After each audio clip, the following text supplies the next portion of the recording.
నమస్కారం Dhanush, welcome to iDream. ఈరోజు మనతో పాటు నా గెస్ట్ మా జాయింట్ సెక్రటరీ కరాటి కళ్యాణి గారు. ఆవిడతో మాట్లాడి ఈ మధ్య కాలంలో జరుగుతున్న ఈ రేవ్ పార్టీ ఇష్యూ గురించి అండ్ టాలీవుడ్లో చాలా మంది పేర్లు వినిపిస్తున్నాయి, వీటిలన్నిటి గురించి ఆమెతో మాట్లాడి తెలిసిన ప్రయత్నం అయితే చేద్దాం. హాయ్ కళ్యాణి గారు. హలో, ఎలా ఉన్నారు? సూపర్. ఫస్ట్ ఆఫ్ ఆల్ మీ దగ్గర రావడానికి మేజర్ రీజన్ ఏంటంటే మిగతా వాళ్ళు ఎవరు రియాక్ట్ అవ్వలేదు, కానీ కరాటి కళ్యాణి గారు ఒకటే రియాక్ట్ అయ్యారు, అది కూడా హేమ గారి ఇష్యూలో. ఎందుకు? నేను హేమ గారు ఉన్నారని రియాక్ట్ అవ్వలేదు. ఫస్ట్ యాక్చువల్గా నాకు పార్టీలన్నా ఇలాంటివి జనాల్ని చెడగొట్టి యువతను చెడగొట్టి ఇట్లాంటివి కొంచెం సోషల్ కాజెస్ కోసం ఫైట్ చేస్తుంటా కదా, నాకు కొంచెం సమాజం పైన కొంచెం ఎక్కువ ఏంటంటే బాధ్యత నాకు కూడా ఉంది అని ఫీల్ అవుతుంటాను కొన్నిట్లో. కాబట్టి ఎవరు అనకపోయినా ముందెళ్ళి మాట్లాడేసి తిట్టేవాడు తిడుతూ ఉంటాడు, తిట్టినా వాడేవాడు నాకేం పెట్టడు, వాడేవాడు నన్ను చూడడు, వాడేవాడు నాకు చేయడు. నేను నా పని నేను సిన్సియర్గా చేస్తున్నాను అంతే, ఇది నా పని. ఎవరికైనా సరే నేనే ఫస్ట్ రియాక్ట్ అవుతుంది, మీరు చూడండి కావాలండి.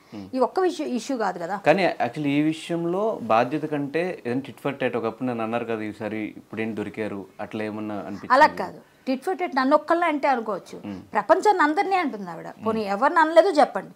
ఒక రాజేంద్ర ప్రసాద్ గారిని అడిగించలేదా, శివబాలాజీని కొరకలేదా, లేకపోతే నరేష్ గారి మీద నా మీద కేసు పెట్టారని హల్చల్ చేయలేదా, డ్రగ్స్ ఏదో ఇక్కడేదో పబ్లో ఏదో రైడ్ అయింది, ఇక్కడ రాడిసన్లు అంటే వెళ్ళి మీడియా మీద అందరి మీద అరవలేదా, పోలీసుల మీద నాకు అది చేశారు, ఎక్కడ ఆవిడ చేయలేదో చెప్పండి. అప్పుడు నేను ఒక్కదాన్ని అంటే అందరికీ ఉంది కదా ఆవిడ మీద. ఇప్పుడు మనము చేసే పనిలో చిత్తశుద్ధి పని చేస్తే దేవుడు కూడా సహకారం అందిస్తాడు. మనం తప్పులు చేస్తూ మనమే రైట్ అని చూపించుకొని అవతల వాళ్ళు తప్పు నువ్వు చేసి అవతల వాళ్ళ మీద కూడా నిందేయాలంటే ఇలాంటివి జరుగుతాయి. నేను ఆవిడ టిట్ ఫర్ టాట్ అని అన్ను, ఎందుకంటే ఒక ఆడపిల్ల బాగుండాలనే కోరుకున్నాను. కానీ ఆవిడకి ఈరోజు వచ్చిన రిజల్ట్ ఏంటంటే, నేను నిన్నటి వరకు ఆవిడ డ్రగ్స్ తీసుకుంది నేను నమ్మలే. బాగుండేదో తాగుతుందేమో లేక జస్ట్ అందరూ జనరల్గా ఇప్పుడు సోషల్గా డ్రింక్ చేస్తారు కదా, అట్లా ఏదైనా ఉండొచ్చు అనుకుంటున్నాను. అంటే మీరు దేనికి రియాక్ట్ అయ్యి డ్రగ్స్ తీసుకున్నారేమోనా, లేదంటే అసలు ఆ రేవ్ పార్టీకి వెళ్ళారని రియాక్ట్. నేను రేవ్ పార్టీ నేను ఆవిడని కాదండి, నేను పార్టీలు పబ్బులు ఎప్పుడు పబ్బుల మీద ధ్వజెత్తుతాను చాలాసార్లు. మీరు అన్నీ అబ్జర్వ్ చేయండి. పార్టీలు ఇలాంటి సోషల్ గ్యాదరింగ్స్ అంటే చేయొచ్చు, ఎలా ఎంతవరకు పిల్లలు చెడిపోయే వరకు. మనల్ని చూసి ఎవరైనా సినిమా వాళ్ళు అనగానే ప్రభావం ఉంటుంది, వీళ్ళందరూ ఆ పార్టీ ఈ డ్రెస్ అట్లా మనం అన్నీ కూడా కొంచెం చూసుకోవాలి కదా. ఇది చేయకుండా ఇష్టం వచ్చినట్టుగా వీళ్ళు ఏదేదో పెట్టేస్తే ఆటోమేటిక్గా ప్రాబ్లమ్సే వస్తాయి కదా. ఆవిడకి అదే అయింది. ఇప్పుడు ఆవిడ నేను చెప్తాను, నేను అన్నిట్లో ఫైట్ చేస్తా, అమ్మాయిలకు సపోర్ట్ చేస్తా, వాటి కోసం వీటి కోసం ఆవిడే చెప్తారు. మరి ఇప్పుడు ఈవిడ చేసింది ఏంటి అని నన్ను అడిగాను. నేను నువ్వు చేసింది ఏంటి, నా వెనకాల ఉన్న మచ్చ నేను చూసుకోను కదా మాట్లాడాలి, అది నువ్వు చేయలేదని ఒక వీడియో పెట్టాను. సింపుల్. నేను ఆవిడ టిట్ ఫర్ టాట్ ఎప్పుడు నన్ను అనడానికి ఒకటి చెప్తానండి, నేనేదో కార్డ్స్ ఆడాను చిన్నది, కార్డ్స్ అంటే 1-0 ఉంటే 1 నెంబర్ వేసుకోండి పోనీ, అది కూడా తప్పే. ఇది 100లో ఉంది డ్రగ్స్ అనేది, దీనికి దానికి ఎక్కడ పోలిక పెడతారు మీరు? నేను కార్డ్స్ మా ఇంట్లో అందరితో ఆడుకుంటాం. మనం ఏదైనా సరే ఒకటి చేస్తున్నప్పుడు మనం సవ్యంగా ఉండి చెప్పాలి. నేను ఆడాను, అది ఎప్పుడైతే నాకు జరిగిందో తర్వాత నేను ఎప్పుడు వెళ్ళలేదు. వెళ్ళినా అది కమెంట్స్ కూడా ఒకప్పుడు కార్డ్ సైడ్ దొరికిపోయిన కళ్యాణి గారు ఇప్పుడు ఈ టాపిక్ గురించి ఎట్లా మాట్లాడతారు? వస్తున్న ఏమండి, కార్డ్స్ ఆడితే దీంట్లో ఆవిడ ఆడుతుంది. ఇదే హేమ బెంగళూరులో క్లబ్స్కి వెళ్ళి ఆడింది ఆమె, నేను కూడా క్లబ్స్కి వెళ్ళి ఆడేది. బెంగళూరులో ప్యాక్ ఆట ఆడడం అనేది మా ఇంట్లో మేము అందరం కలిసి ఆడుకుంటామండి. మాకు చిన్నప్పటి నుంచి మా ఊర్లో ఒక పండగ వస్తే అదే మాకు ఎంటర్టైన్మెంట్. మా అలవాటు పని తప్పే సరే, నాకు అది తప్పైనా అదే ఒప్పని నేను చెప్పట్లేదు, నేనేం అనట్లేదు, నేను తప్పు చేయలేదు అనలేదుగా. నేనే దొరికినప్పుడు కూడా నేనే లేను అక్కడ, నేనేం బొకాయించలేదుగా, నేను అబద్ధాలు ఆడలేదుగా, నేను జెన్యూన్గా నేను వెళ్ళాను, నన్ను ఇరికించారు. అది తప్పు నాదున్నా లేకపోయినా అక్కడ ఉన్నాను ఆ ప్లేస్లో, కాబట్టి నేను తప్పు చేయలేదని నమ్మరు.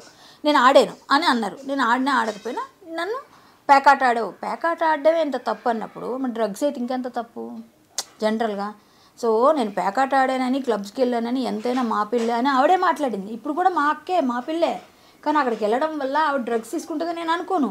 కానీ ఇప్పుడు ఆవిడ డ్రగ్స్ తీసుకుందని కన్ఫర్మేషన్ వచ్చింది, సో ఆవిడ శిక్షార్హురాలు అంతే, సింపుల్. నేను టిట్ ఫర్ టాట్ అనక్కర్లేదండి, ఇప్పుడు అనుకున్నా పర్లేదండి, నాకేమీ లేదు. ఎందుకంటే నేను టిట్ ఫర్ టాట్ చేయాల్సినంత అవసరం ఆవిడతో నాకేం అంత ఇంటిమేసి. అంటే మీ ఇద్దరు ఫైట్ ఇప్పుడు కాదు, మా ఎలక్షన్స్ దగ్గర అదేనండి, అప్పుడే ఫైట్ ఉంటుంది, తర్వాత మళ్ళీ ఉండదు. ఎప్పుడైనా ఎలక్షన్స్ టైంలో ఫైట్ ఉంటుంది, తర్వాత ఆవిడ ఎప్పుడు కనిపించిన హలో అంటే హలో, హాయ్ అంటే హాయ్, అంతే.